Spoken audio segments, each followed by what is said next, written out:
Assalamualaikum warahmatullahi wabarakatuh. Perkenalkan, nama saya Fakhrul Raji, CGP Angkatan 9 dari SMA Negeri 67 Jakarta. Kali ini saya akan melaksanakan tugas atau kewajiban saya dalam modul 3.1, yakni demonstrasi konseptual. Dalam hal ini akan mewawancarai kepala sekolah yang akan mengusung tema pengambilan keputusan berbasis nilai-nilai kebajikan. Selamat menyaksikan.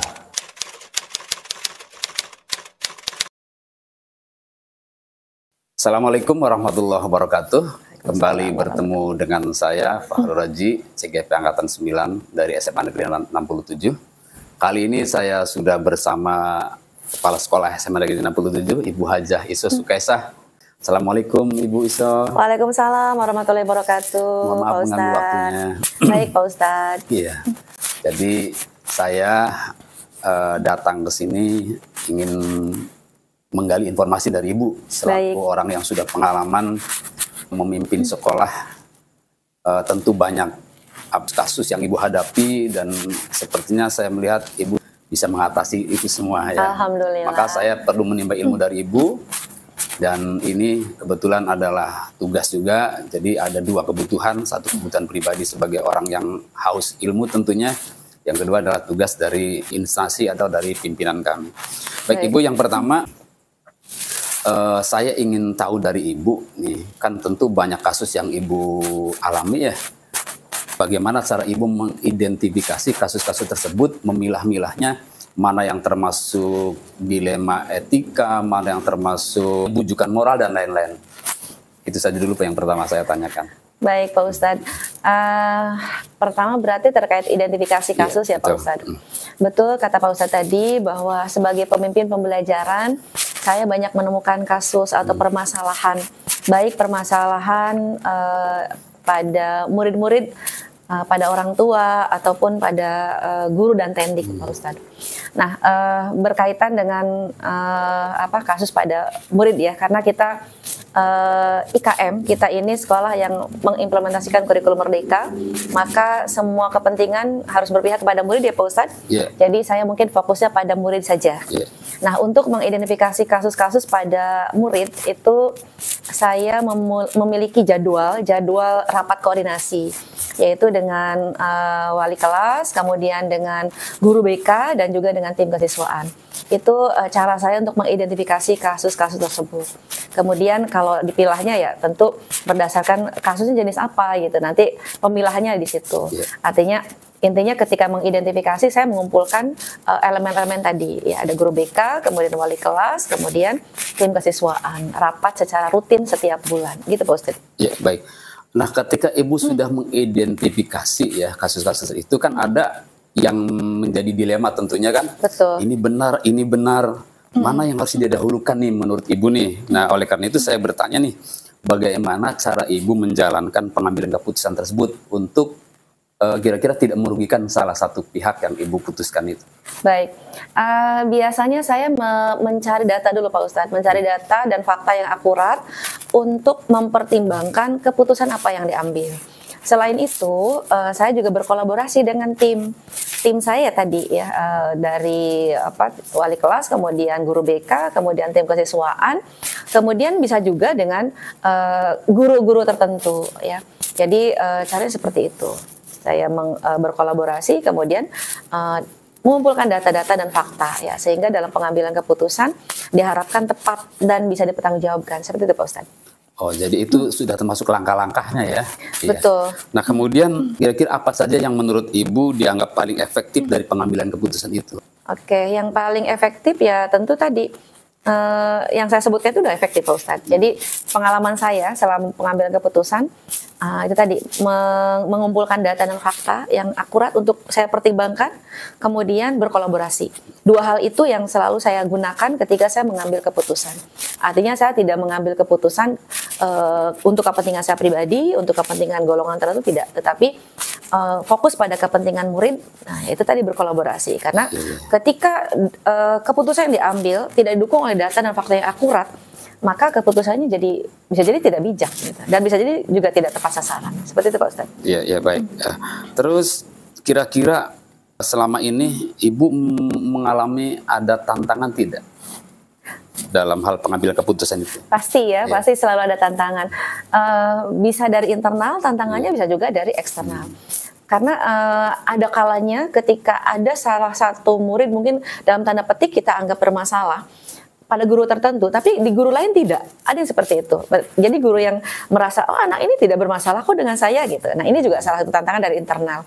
Kemudian kalau dari eksternal, bisa dari orang tua. Misalnya ketika kita menyampaikan kasus yang dihadapi oleh putra-putrinya kepada orang tua merasa anak saya baik-baik saja di rumah, nggak mungkin menolak, dia tidak menerima. Nah, dua tantangan itu yang seringkali saya hadapi, gitu Pak Ustadz. Iya. Nah, dalam mengambil skala prioritas ya, tentu masing-masing kepala sekolah punya kiat atau langkah yang berbeda. Ibu punya nggak jadwal untuk mengatasi masalah-masalah itu sehingga berurutan bisa diselesaikan? Kalau jadwal secara khusus tidak ada ya. Jadi kita melihat kasus. Ada kasus memang yang harus segera diselesaikan, ada juga yang mungkin bisa ditunda. Berarti yang terurgent begitu ya? Betul. Jadi skala prioritasnya adalah melihat jenis kasusnya. Ini kasus harus segera diselesaikan atau tidak. Nah, kalau misalnya yang A, katakanlah kasus A harus segera diselesaikan, maka akan segera diselesaikan. Tapi kalau yang bisa ditunda, maka itu ditunda. Jadi skala prioritas kita menentukan penyelesaian atau pengambilan keputusannya. Ya, dalam hal pengalaman Ibu kan tidak berdiri sendiri, maksudnya ada wakil-wakil atau ada tenaga lain ya. Apakah selama ini Ibu bisa tangani sendiri kasus itu atau ada orang lain yang membantu Ibu sehingga Ibu merasa dipermudah oleh mereka? Iya, tentu tidak ya. Artinya sekali lagi saya tidak pernah mengambil keputusan sendiri. Saya selalu berkolaborasi baik dengan tim internal, ya tadi ada dari guru mapel, wali kelas, kemudian guru BK, tim kesiswaan. Juga saya kolaborasi dengan eksternal. Dengan eksternal ini bisa dengan pengawas kami ya. Jadi sekolah kita kan ada pengawas ya, pengawas yang selalu membina sekolah. Nah, ketika ada permasalahan yang memang tidak bisa diselesaikan di internal, maka saya akan berupaya berkoordinasi dengan pihak eksternal, salah satunya pengawas. Bisa juga dengan Kasudin atau dengan Sudin ya, misalnya dengan Kasedikmennya atau mungkin dengan Kasudin langsung ya, bisa seperti itu, tergantung jenis kasusnya. Sekali lagi kalau kasus itu bisa diselesaikan secara internal, saya akan selesaikan secara internal. Tetapi jika tidak, maka saya akan berkolaborasi dengan pihak eksternal. Atau bisa juga kita bisa bekerja sama dengan lembaga terkait ya, misalnya kasusnya katakanlah kasus masalah kejiwaan, tentu kita bisa berkoordinasi dengan mungkin lembaga yang berkaitan dengan psikiater seperti itu ya. Itu aja Pak Ustadz. Iya, ini Bu yang paling saya rasa takut, yang saya takutkan gitu ya. Makanya saya ingin cari informasi juga dari Ibu yang sudah berpengalaman. Ada nggak pengalaman dari Ibu mengatasi masalah itu kemudian disalahkan atau dimaki-maki gitu? Ada nggak Pak? Dan bagaimana sikap Ibu mengatasi itu? Iya. Kalau dimaki-maki sih belum pernah ya, jangan sampai jangan sampai terjadi seperti itu. Tapi disalahkan pernah?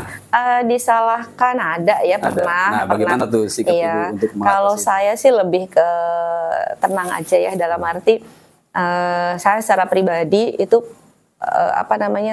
orang pro dan kontra itu wajar. Saya sebagai pimpinan juga jangan terlalu berharap bahwa semua orang suka dengan kebijakan saya. Jadi saya menyikapinya ya santai saja, dalam arti santai tapi bukan berarti diabaikan. Tetap saya pikirkan bagaimana caranya yang terbaik. Maka saya biasanya merangkul, kemudian melakukan pendekatan ya dengan orang tua ya, misalnya seperti itu. Ada juga kan yang tidak terima gitu, tidak terima kok anak saya katakanlah dihukum. Padahal sebenarnya sekarang ini nggak boleh ada hukuman. Kita membina sebenarnya. Kita sampaikan kepada orang tua bahwa kami itu membina jangan sampai terjadi hal-hal yang tidak diinginkan. Tapi sekali lagi banyak sekali orang tua yang tidak paham itu, gitu. Maka caranya adalah melakukan pendekatan, kemudian merangkul, bersikap empati dulu kepada mereka, sehingga mereka merasa bahwa sekolah ini tidak memusuhi anaknya, tapi menyayangi anaknya. Ketika orang tua merasa anak saya tuh disayang di sekolah ini, maka rasa-rasa yang tidak baik, rasa yang negatif itu jadi hilang dengan sendirinya Pak Ustadz, seperti itu. Iya, yang terakhir nih Bu ya, kan semua itu pasti ada hikmahnya. Betul. Ya. Ada yang kita senangi, ada yang kita tidak senangi. Nah, dari pengalaman Ibu menerima keputusan atau memutuskan sesuatu, itu ada yang suka, ada yang tidak. Apa hikmahnya menurut Ibu? Pembelajaran apa yang Ibu dapat petik dari hikmah itu? Baik, pembelajaran yang pertama tentunya dalam pengambilan keputusan kita harus berpihak pada kepentingan murid-murid kita. Karena kita sekolah, ya, di mana sekolah ini kan tempat proses pembelajaran dan pendidikan, di mana sasarannya adalah murid-murid kita. Maka sekali lagi, semua keputusan yang diambil itu harus berpihak pada kepentingan murid-murid kita. Kemudian yang kedua, dalam mengambil keputusan, tidak boleh tidak ada data dan fakta. Jadi kita harus didukung oleh fakta dan data yang akurat. Kemudian yang ketiga, harus selalu berkolaborasi.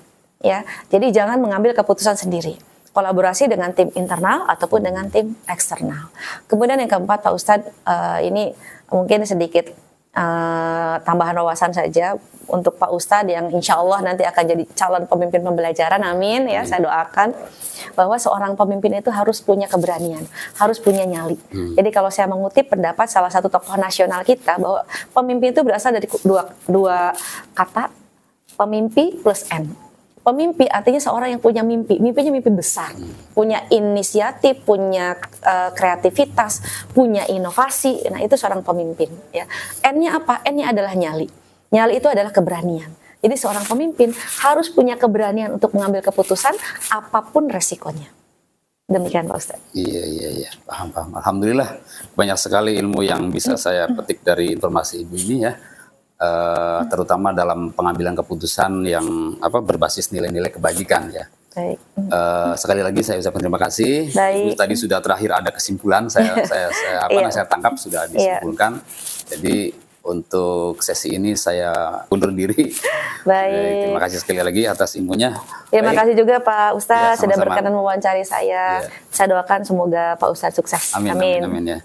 Baik, terima kasih. Itulah wawancara saya dengan Kepala Sekolah SMA Negeri 67 Jakarta, Ibu Hajah Iso Sukaisah, MPD. Dari saya cukup sekian. Terima kasih. Assalamualaikum warahmatullahi wabarakatuh. Waalaikumsalam warahmatullahi. Assalamualaikum warahmatullahi wabarakatuh. Saya Fahrul Raji, CGP Angkatan 9, kembali akan melakukan aktivitas dalam rangka memenuhi tugas modul 3.1, yakni demonstrasi kontekstual ya. Dalam hal ini akan mengambil tema pengambilan keputusan berbasis nilai-nilai kebajikan.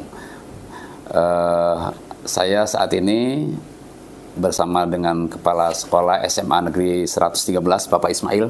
Assalamualaikum Pak. Waalaikumsalam. Mohon izin saya akan bertanya beberapa hal kepada Bapak terkait dengan pengambilan keputusan yang Bapak lakukan di sekolah ini, terutama sebagai kepala sekolah tentunya. Ya. Yang pertama Pak, saya ingin bertanya tentang bagaimana cara Bapak mengidentifikasi masalah yang berkaitan dengan kasus yang itu merupakan dilema etika, Pak. Iya, gini Pak, jadi kita masih mengetahui betul ini permasalahannya apakah dilema etika atau termasuk rayuan bujukan moral. Atau bujukan ya, bukan rayuan ya, bujukan moral gitu ya. Jadi kalau bujukan moral itu cirinya sama benar salah. Benar salah, betul. Ya, kalau misalkan sebenarnya ini salah gitu, ya udah diputuskan salah, tapi ini sebenarnya benar, itu bujukan moral. Kayak misalkan yang sudah dapat materi tentang kisah dari hasil anggaran yang buat makan-makan gitu. Iya. Kan kalau hasil anggaran kan harus dikembalikan kan. Iya. Nah, itu kan salah kalau kita nggak gunakan. Itu kayak namanya bujukan moral. Tapi kalau tadi dilema etika sesuatu yang sebenarnya dua-duanya benar, tapi kita mengambil skala prioritas. Kira-kira begitu membedakan antara bujukan moral atau dilema etika. Ya, baik. Terus bagaimana cara Bapak dalam rangka menjalankan pengambilan keputusan ini? Kira-kira di satu sisi ada kepentingan yang menurut Bapak urgent, di sisi lain memang harus berpihak pada pihak lain, dalam hal ini murid misalnya. Iya. Jadi kalau dilema etika itu menurut saya itu yang paling susah ya untuk diputuskan ketimbang yang nggak tadi. Tadi kan warnanya beda. Benar salah tadi. Benar salah gitu. Artinya hitam putih itu jelas sekali. Tapi kalau abu-abu itu agak susah kecuali dengan memainkan perasaan kita gitu. Perasaan kita itu mungkin terukur dari misalkan dari sisi kepentingan ya, apakah yang kita bela ini kepentingan pribadi atau kepentingan masyarakat itu, sehingga kita perlu bantuan orang-orang terdekat kita untuk melihat sesungguhnya masalah yang dia hadapi. Seperti saya Pak, saya ini 1040 siswa di kita. Kalau kita putuskan satu orang ada masalah, mata saya juga kadang-kadang nggak kenal nih bocah, gitu kan? Saya perlu bantuan banyak orang untuk mengetahui si Fulan ini, sehingga kita putuskan tidak bisa melalui perasaan kita, maka dalam rangka untuk bisa sesuai dengan yang diputuskan, sesuai dengan kebijakan yang benar, kalau saya biasanya mengumpulkan orang-orang yang bisa membantu saya mengambil keputusan. Kalau masalah kesiswaan berarti saya minta bantuannya kesiswaan ke BK atau wali kelas. Berarti saat itu memang nggak bisa diputuskan sendiri Pak ya? Kebanyakan nggak bisa diputuskan sendiri betul. ya? Walaupun memang perlu banyak orang seluruh tanggung jawab itu di tangan kepala sekolah Pak.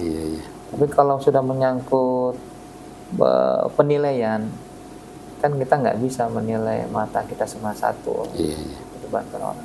Jadi kalau misalnya Pak, kalau diurutkan atau ditertibkan tuh langkah-langkahnya dimulai dari apa dulu tuh Pak untuk sampai kepada keputusan tuh? Nah betul. Jadi memang kita untuk memutuskan permasalahan sama kayak dokter sebenarnya Pak. Iya, diagnosa ya. Iya. Kayak dokter itu nggak mungkin itu tiba-tiba kasih obat gitu ya. Diteliti dulu gitu kan, sakitnya apa, permasalahannya apa gitu, seperti itu, sehingga nanti ketika kita tahu masalahnya kan baru kita lebih lanjut kepada tingkatan untuk menentukan siapa yang mengerjakan, siapa yang pelaku-pelakunya gitu.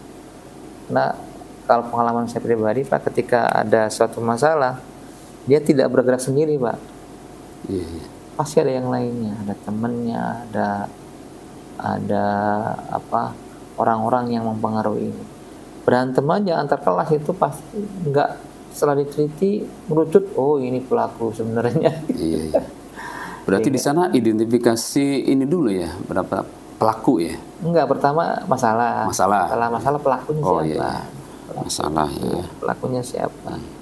Ya, itu pelakunya siapa. Setelah tahu pelakunya siapa, apa yang bisa mendukung untuk keputusan adalah fakta yang ada Pak, fakta-fakta.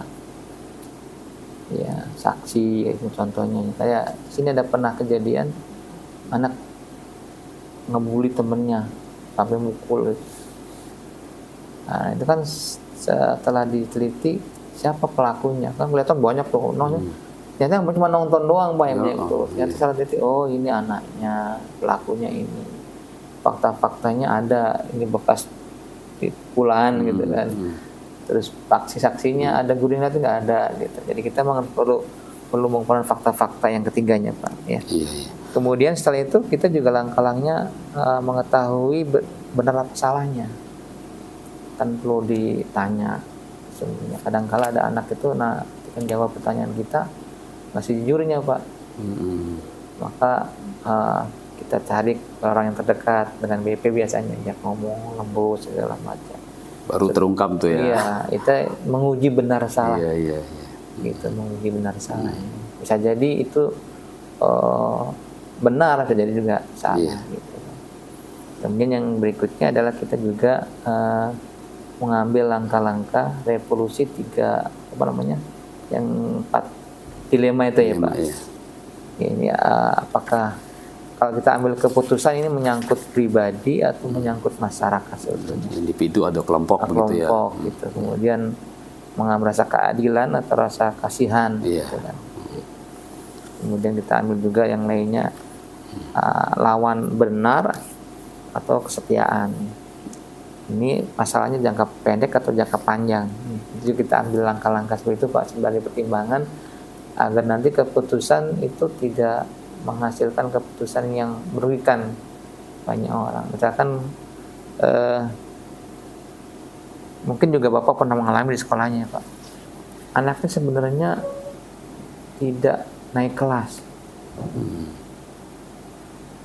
dari nilai gitu, nilainya. Tapi kadang-kadang guru berpikir ya anak baik, dari sikap baik, segala macam gitu kan. Lalu kita berpikir sisi lain, sekolah ini perlu mutu loh gitu. Kalau naik kelas nanti ternyata wah 67 itu ternyata nilai segini naik gitu. Nah itu kan dilema Pak, mesti dikumpulkan bareng-bareng. Maka di antara yang perlu kita pikirkan misalkan jangka panjangnya kayak apa, jangka pendeknya kayak apa. Lalu menyangkut kepentingan sendirikah atau kasihan. Nah, ini kasihan doang nih. Kita merasa kasihan dia orangnya nggak mampu gitu sebenarnya. Atau kita berpikirnya kita untuk keadilan sekolah supaya sekolah ini disebut sebagai sekolah yang bermutu. Itu contoh Pak, dilematis yang ada di gitu. Maka 4 prinsip tadi itu kita harus lakukan. Iya. Nah kemudian Pak, kalau Bapak melihat di sana kan tentu tidak mulus-mulus saja Pak ya. Kan tentu ada rintangan, ada hambatan, ada tantangan ya. Gitu. Nah kira-kira yang menurut Bapak banyak atau Bapak rasakan itu ada rintangan apa yang sering terjadi itu? Iya, kalau sering tadi perbedaan pendapat Pak. Perbedaan pendapat itu pasti ada ketika kita membuat kebijakan-kebijakan.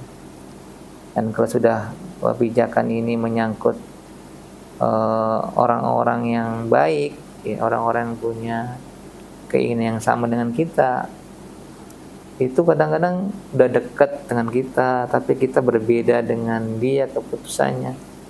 Itu bagi saya itu ada hal yang agak susah itu ya. Sebenarnya pemimpin berbeda Pak. Ada yang sifatnya ya udah kalau putuskan mau enak mau enggak gitu ya. Kalau saya mungkin orang yang lebih banyak perasaan juga. Nah kalau boleh diklasifikasikan lagi gitu Pak, tantangan Bapak dengan para guru atau dengan orang tua atau dengan murid yang paling banyak nih kasusnya?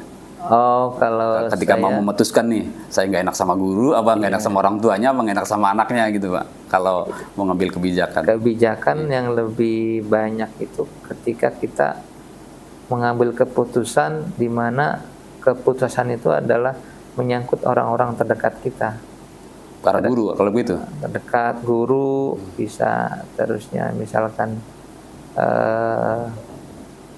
orang tua murid yang kita kenal gitu. Iya. Kan misalnya begini Pak, guru menghendaki tidak naik kelas, mayoritas nih, tapi Bapak dekat dengan orang tuanya. Nah kira-kira yang mana tuh Pak? Tadi kita berpikir yang gitu yang berat menurut saya, menyangkut perasaan kan Pak. Perasaan. Jadi kalau saya dominan dengan bagaimana mengalahkan perasaan kita, apalagi kita orang timur ya. Jadi orang timur itu kan perasaannya tinggi Pak, perasaan tinggi. Maka menurut saya kalau kita memutuskan dilema etika itu yang paling berat itu bagaimana mengalahkan perasaan kita, gitu. Perasaan yang bisa bisa diputuskan dengan baik, tapi kita punya perasaan tadi. Contoh Pak, kita ingin berlaku adil ketika mutasi, ya kan? Ada anaknya guru masuk, ketika tes mutasi anak murid itu adanya di bawah ranking 60 atau berapa, sementara yang terbaik itu ya orang lain. Itu namanya putusan dilema.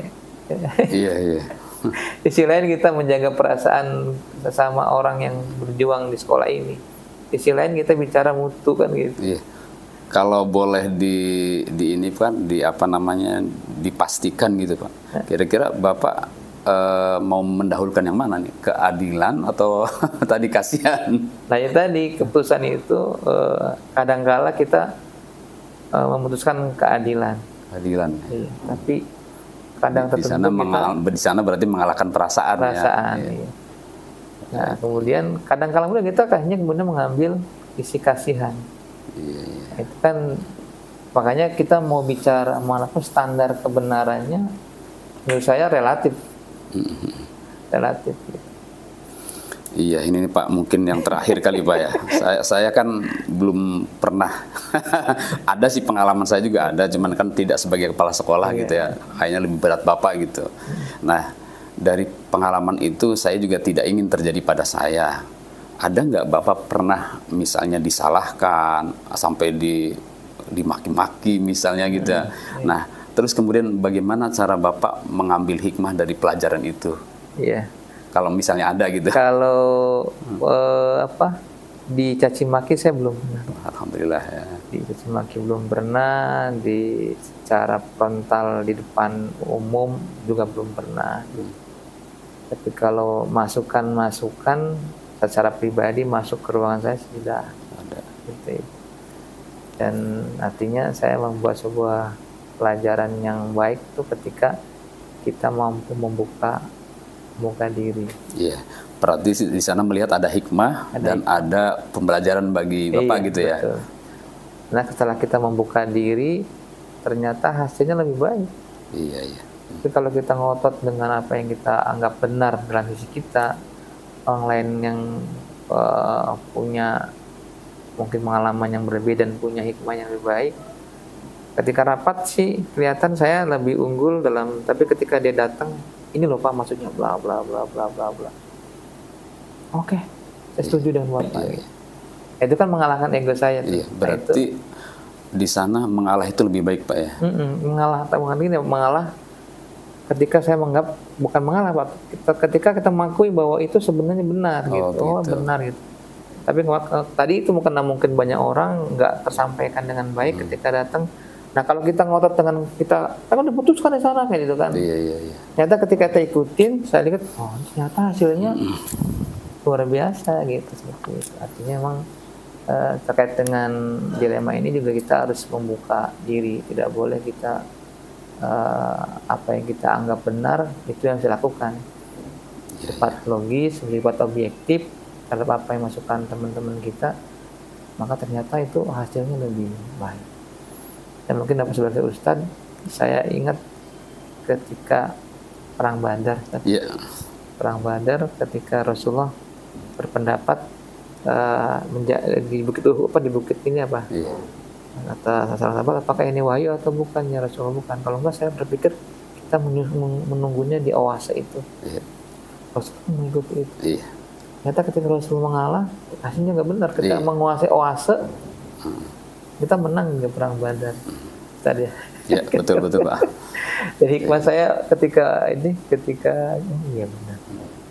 Kita nggak boleh ego. Ketika ada memutuskan sesuatu itu masukan orang lain itu kadang-kadang kita anggap mungkin awalnya nggak bagus, ternyata kesininya luar biasa. Hikmah yang kedua menurut saya setelah dari Ibu Nina tadi, membuka diri terhadap masukan untuk kebijakan atau keputusan itu lebih. Baik, Pak. Banyak banget ilmu yang saya dapatkan nih Pak. Terima kasih banyak atas kesempatannya. Enggak ada apa-apa. Iya. Sharing aja Pak. Sharing, apa yang sampaikan tentu benar Pak. Coba pengalaman. Iya, tapi banyak cocoknya lah. Cocok semua nih. Pak, terima kasih banyak atas sharingnya, atas ilmunya, atas informasinya. Baik. Mudah-mudahan Bapak selalu sehat. Amin. Ya. Terima kasih. Assalamualaikum warahmatullahi wabarakatuh. Waalaikumsalam warahmatullahi wabarakatuh.